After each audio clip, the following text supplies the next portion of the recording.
6월 1일 오늘 만나 성경 말씀은 사도행전 14장 26에서 28절입니다. 거기에서 배를 타고 안디옥으로 향하여 갔다. 이 안디옥은 그들이 선교 활동을 하려고 하나님의 은혜에 몸을 내맡기고 나선 곳이다. 이제 그들은 그 일을 다 이루었다.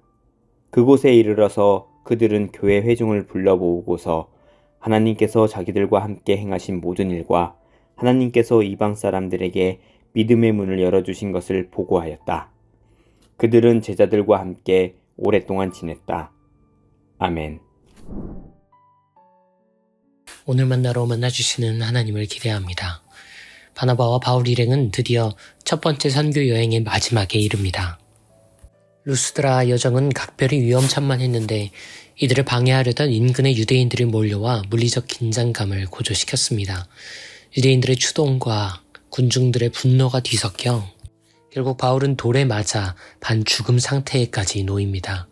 많은 이들이 바울이 이미 죽었다고 판단하여 성 밖에 유기한 것으로 보아 당시 바나바와 바울이 직면했던 상황이 얼마나 일촉즉발이었는지를 유추해 볼 수 있습니다.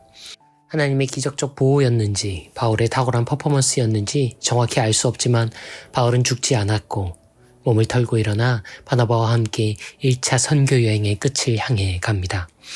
그동안 이동했던 동선을 역으로 하여 각 곳에 새롭게 자리한 공동체들의 리더들을 세우고 격려한 뒤에 드디어 그들이 출발했던 바로 그곳 시리아의 안디옥 공동체로 돌아옵니다. 오늘의 말씀은 안디옥 교회로 돌아온 바나바와 바울 일행이 여정의 결과를 보고하고 그곳에서 오래 머무르며 쉼을 누렸음을 전합니다. 많은 이들이 사도행전과 바울의 편지를 읽으며 바울이라는 한 신실한 신앙인이자 탁월한 신학자, 위대한 선교사를 마주합니다. 네, 바울은 사도행전은 물론 오늘까지 그리스도교 역사에서 그만한 족적을 남긴 이를 찾기 어려울 만큼 엄청난 인물인 것은 부인할 수 없습니다. 하지만 우리가 바울 개인에게 집중하는 동안 너무나도 쉽게 망각하는 바가 있습니다. 바울의 위대함은 사실 공동체의 큰 빚을 지고 있다는 점입니다. 오늘의 말씀은 바울의 삶을 지탱해 주던 한 공동체, 바로 시리아 안디옥 교회를 우리에게 선명하게 보여줍니다. 시리아 안디옥 교회는 원시 그리스도교에서 여러모로 독특하고 독보적인 위치를 점하고 있던 공동체입니다. 이 공동체는 예수의 직계의 제자들이나 예수 공동체의 지도자들로부터 시작되지 않았을 뿐만 아니라 유대적 배경에서도 벗어난 출발을 갖고 있었습니다. 스데반의 순교 이후 특별히 예수 공동체가 많이 이동했던 시리아 안디옥은 안디옥이라는 이름을 가진 수많은 도시들처럼 적지 않은 이들이 몰려드는 중요한 국제도시 중 하나였습니다. 당시 예수 공동체는 유대인과 회당을 중심으로 조심스럽게 예수 운동의 범위를 넓혀가고 있었습니다. 그런데 이를 접하던 외국인들 중 몇몇이 유대적 경계를 벗어나 외국인들을 대상으로 예수와 그의 복음을 알립니다.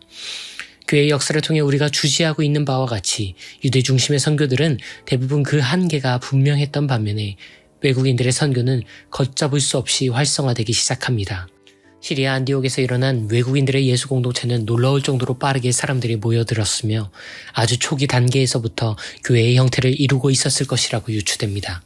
예루살렘 교회가 이를 주목하여 주요한 지도자 중 하나인 바나바를 그곳에 직접 파견해 시리아 공동체의 상황을 살피려 했을 정도였습니다.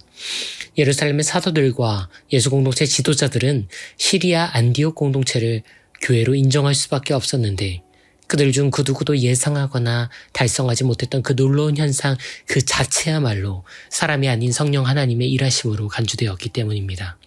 그리고 바로 이 시리아 안디옥 교회를 지칭하던 일종의 애칭 혹은 멸칭이 오늘날 우리 모두의 정체성이 된 바로 그 이름 그리스도의 사람들, 바로 그리스도인이 됩니다.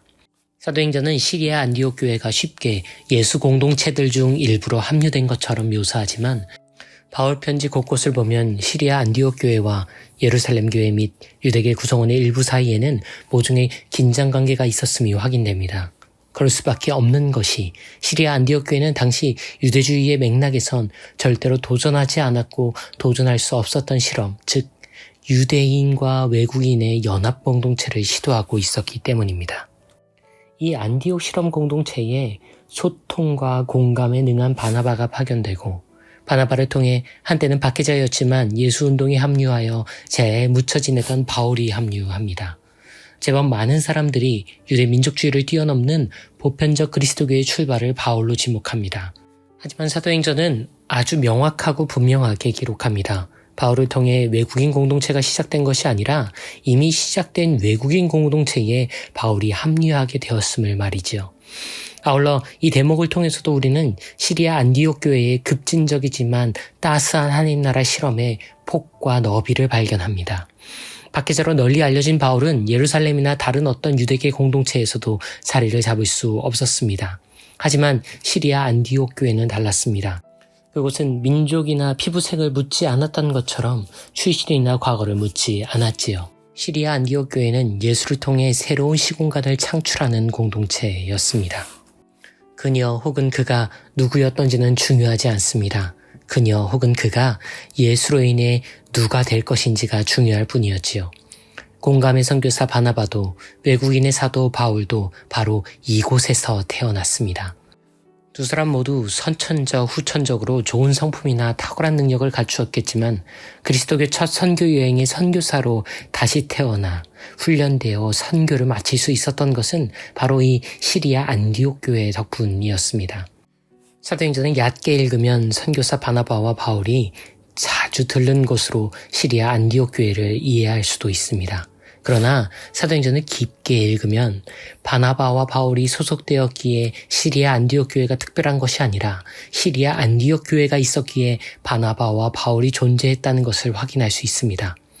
바나바와 바울이 시리아 안디옥 교회의 지원을 받아 선교를 한 것이 아니라 시리아 안디옥 교회가 바나바와 바울을 통해 하나님 나라의 선교를 수행했다고 이해해야 할지도 모릅니다.